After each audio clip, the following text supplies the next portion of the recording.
రాష్ట్రంలో పంట కొనుగోళ్లలో విపక్షాలు అనవసర రాద్ధాంతం చేస్తున్నాయని మండిపడ్డారు ముఖ్యమంత్రి రేవంత్ రెడ్డి. కార్మికుల కొరతతోనే ధాన్యం కొనుగోళ్లలో ఆలస్యం జరుగుతుందన్నారు. అకాల వర్షాలు పడి రైతులు ఇబ్బందులు పడుతుంటే బీఆర్ఎస్ నేతలు వెళ్లి సెల్ఫీలు దిగి ఆనందపడుతున్నారని ఆరోపించారు. పంట కొన్న 72 గంటల్లోనే రైతుల అకౌంట్లలో డబ్బులు జమ చేస్తున్నామని చెప్పారు సీఎం. గతంలో వరి వేస్తే ఉరేనన్న కేసీఆర్ ఇప్పుడు శవ రాజకీయాలు చేయడం ఏంటన్నారు సీఎం రేవంత్ రెడ్డి.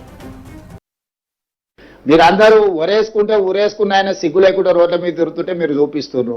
ఆయన ఫామ్ హౌస్లో 150 ఎకరాలు వేసుకొని ఒక గింజ కొనేదే లేదు. మేము ఏమైనా వ్యాపార సంస్థలు నడుపుతున్నాం, ఒడ్లు కొన్నందుకు 4500 కోట్లు రాష్ట్ర ప్రభుత్వానికి లాస్ వచ్చింది, ఎవడా ఇచ్చేస్తామా అని మాట్లాడిన వాళ్ళు సిగ్గు లేకుండా కళ్ళాల కాడికి పోయి కుప్పల కాడికి పోయినాం. వర్షం వస్తే వడగళ్ళ వాన పడితే నష్టం జరిగితే రైతు పోయి సాయం చేయాల్సింది పోయి ఆడ దిగి సెల్ఫీలు దిగుతున్నారు.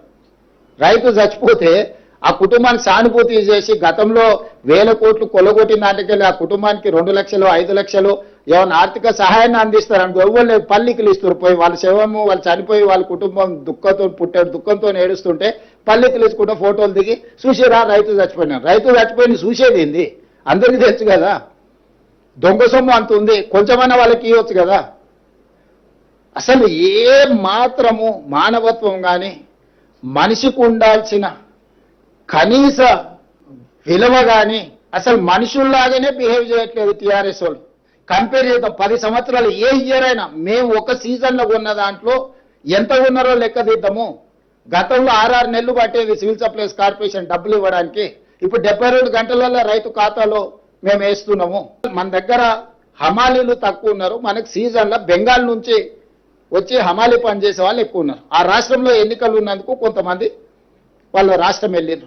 3-4 రోజుల మధ్యలో కొంత గ్యాప్ వచ్చింది. నిజంగానే రైతుకు సమస్య వచ్చింది, మాకు దుఃఖం ఉన్నది, రైతు పట్ల మాకు కన్సర్న్ ఉన్నది. మేము వీలైనంత వరకు ఎంబడిపడి క్షేత్రస్థాయిలో కలెక్టర్లను మంత్రులను అందరిని పంపించి మేము ప్రయత్నం చేస్తున్నాం. మీరు కూడా ఏదైనా సూచన చేయండి. వాళ్ళ చావుల మీద పేలాలు ఏరుకోవాలని ఈ శవ రాజకీయాలేంది? కొంచెమన్నా సిగ్గుపడాలి కదా.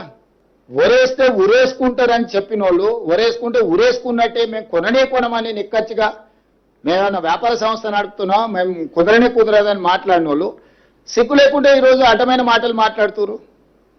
అసలు ఎందుకు ఇంత దిగజారినరో నాకు అర్థమైతలేదు.